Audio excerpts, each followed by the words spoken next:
اللہ الرحمن الرحیم۔ السلام علیکم ورحمۃ اللہ وبرکاتہ۔ جب حضرت خواجہ غریب نواز حسن سنجری رحمۃ اللہ علیہ اپنے پیر و مرشد حضرت خواجہ عثمان ہارونی رحمۃ اللہ علیہ سے فیض و برکات حاصل کر کے اللہ تبارک و تعالیٰ کی عطا سے ولایت کے مرتبے پر فائز ہو گئے تو ان کی اجازت سے سفر پر روانہ ہو گئے۔ دوران سفر آپ رحمۃ اللہ علیہ جہاں بھی قیام فرماتے، اگر وہاں آپ رحمۃ اللہ علیہ کی ذرا بھی شہرت ہو جاتی تو کہیں اور تشریف لے جاتے۔ یوں مختلف مقامات سے ہوتے ہوئے آپ رحمۃ اللہ علیہ مکہ مکرمہ پہنچے اور کچھ روز وہاں قیام کرنے کے بعد مدینہ منورہ چلے آئے اور روضہ رسول صلی اللہ علیہ وآلہ وسلم کی زیارت سے مشرف ہوئے اور اسی کے قریب مقیم ہو گئے۔ ایک روز خواب میں حضور اکرم صلی اللہ علیہ وآلہ وسلم کا دیدار ہوا۔ آپ صلی اللہ علیہ وآلہ وسلم نے فرمایا، بیٹا حسن، تم آج کے بعد سے معین الدین ہو، یعنی میرے دین کے مددگار ہو۔ جاؤ، ہم نے تمہاری ڈیوٹی ہندوستان میں لگا دی ہے۔ ہندوستان جاؤ اور لوگوں کو دعوت اسلام دو اور میرا کلمہ پڑھا کر میرا غلام بناؤ۔ حضرت خواجہ غریب نواز رحمۃ اللہ علیہ حضور صلی اللہ علیہ وآلہ وسلم کا حکم سنتے ہی وہاں سے تیار ہوئے مدینہ منورہ سے ملک شام پہنچے۔ ملک شام سے ہوتے ہوئے بغداد پہنچے۔ بغداد سے ایران ہوتے ہوئے افغانستان پہنچے۔ افغانستان میں ایک علاقہ تھا جس کا نام سبزہ زار تھا۔ اس علاقے کا حاکم بہت ظالم، جابر اور بد کردار تھا۔ اس حاکم کا ایک بہت ہی خوبصورت قسم کا باغ جو کہ شہر کے کچھ فاصلے پر تھا، اس میں طرح طرح کے درخت لگے ہوئے تھے اور ان درختوں پر طرح طرح کے پھل بھی ہوتے تھے۔ اس کے علاوہ بڑے پیارے پیارے پھولوں کے باغیچے بھی لگے ہوئے تھے۔ جب شام کا ٹائم ہوتا تو ان پھولوں سے ایسی پیاری پیاری خوشبو آتی کہ انسان کی طبیعت میں سرور آ جاتا تھا۔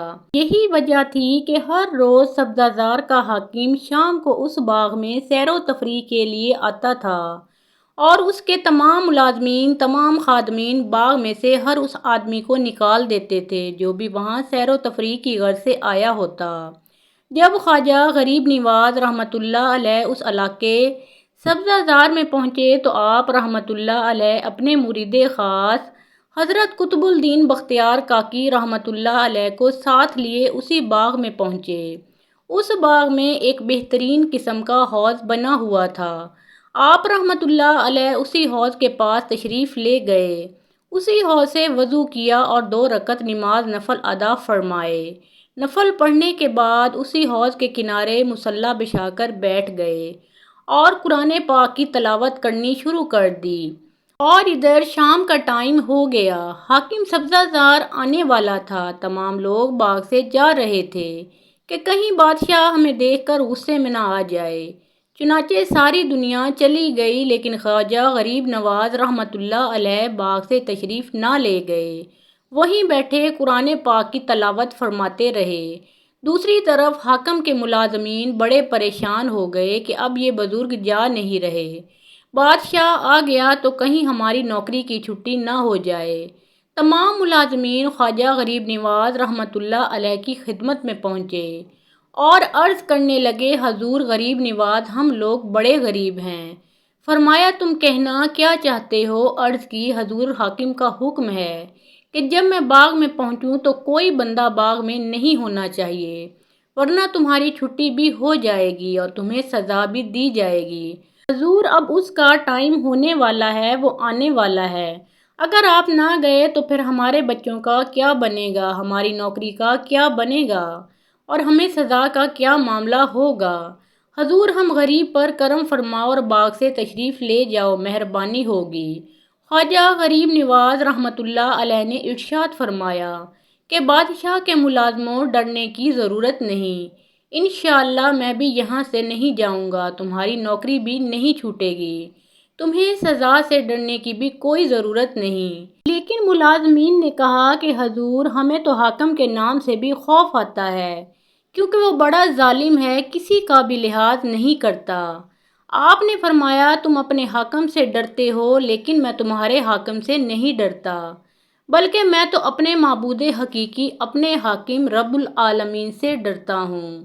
اس کے علاوہ مجھے کسی دنیا والے کا ڈر نہیں۔ اگر تم کو زیادہ ہی ڈر لگ رہا ہے تو اس سامنے والے درخت کے پاس بیٹھ جاؤ اور پھر دیکھو کہ تمہارے حاکم کا کیا حال ہوتا ہے۔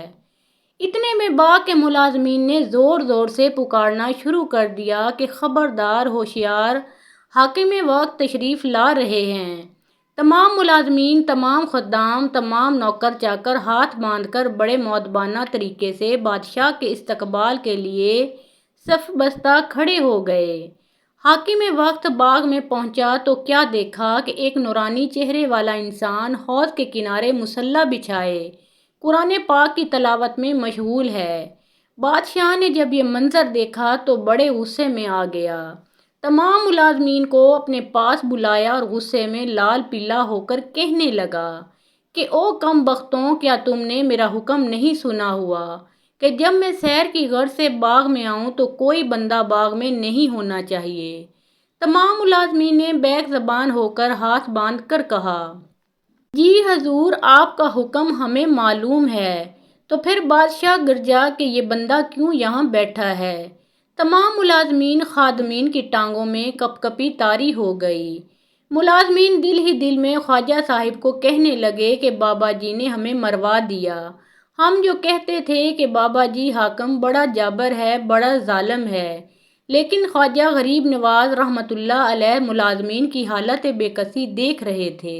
بادشاہ کو غصہ میں دیکھ کر خواجہ غریب نواز رحمۃ اللہ علیہ نے اپنا نورانی سر مبارک اوپر اٹھایا اور حاکم پر ایک نظر ڈالی اور اس کی کایا پلٹ دی۔ حاکم آپ رحمۃ اللہ علیہ کی جلال کی تاب نہ لا سکا اور بے ہوش ہو کر زمین پر گر پڑا۔ حاکم کے ملازمین، خادمین، نوکر چاکر بڑے پریشان ہوئے کہ ہمارے حاکم، ہمارے بادشاہ کو کیا ہو گیا۔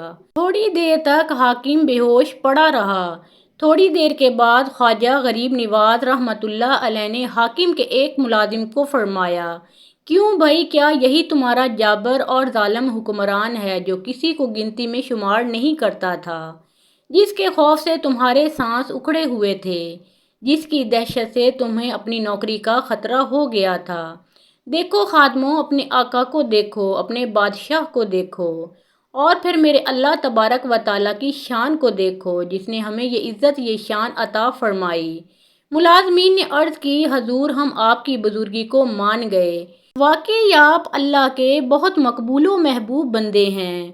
خواجہ صاحب، اب آپ مہربانی فرمائیں اور ہمارے حاکم کو ہوش میں لائیں۔ خواجہ غریب نواز رحمۃ اللہ علیہ نے ایک ملازم کو حکم دیا، جاؤ حوض میں سے تھوڑا سا پانی لے آؤ۔ ملازم گیا، حوض میں سے پانی لے آیا۔ حضرت غریب نواز رحمۃ اللہ علیہ نے اپنے ہاتھ میں پانی لے کر چھینٹا مارا۔ بس پانی کا چھینٹا مارنا ہی تھا کہ حاکم ہوش میں آ گیا۔